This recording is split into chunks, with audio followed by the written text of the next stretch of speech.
Lewis Hart for The Ring magazine, joined today with Adam Morralee here in the immediate aftermath of Joe Joyce's defeat to Filip Hrgovic. Yeah, Adam, look, it's been about 30 minutes or so. What was your, I guess, sort of main takeaway from what was just occurred? I think that's Joe's best performance probably since Joseph Parker. I thought he did what Steve told him to do, and I thought he looked really good through about 6 or 7 rounds. And then I thought he looked a bit scrappy at the end. I thought probably Hrgovic won some of the later rounds. We all had it very close ringside. I think quite a few people ringside had it for Joe. Yeah. Frank Warren, obviously, is a promoter. Dillian White, David Adelaide. Other people had it very tight. I had it very tight. I actually thought it was a draw. Maybe Joe shaded it, but I probably thought it was a draw. So I was a bit shocked with some of the scorecards, but I thought Joe did well tonight.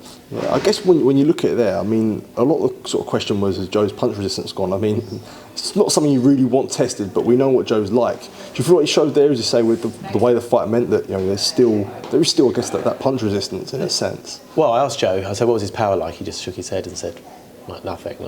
It was, I don't think Hrgovic's a big puncher. It's not a Zhang, but Joe had no problem riding it. I actually thought Joe, you know, Joe gets a lot of stick for getting hit a lot, but I thought he moved his head quite well in the early rounds tonight. I thought he looked more live on his feet, and he's been looking like that in sparring.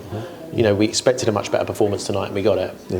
I guess when you look at it there, I think with obviously Hrgovic taking it on the short notice, a lot of people expected Joe sort of get to him towards the later rounds. Was there anything surprise you, I guess, with Joe? Yeah, it did surprise me a little bit, actually.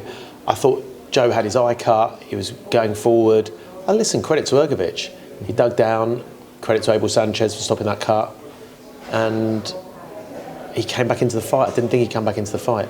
I thought Joe would definitely win the last 3 rounds, and I think fair play to Hrgovic, he came back into it. Yeah, I guess the question now is, what do you think the future lies with Joe after this? I think it's difficult. We were talking about this yesterday. Everyone's like, make or break, make or break. I think I said it myself after the Chisora fight.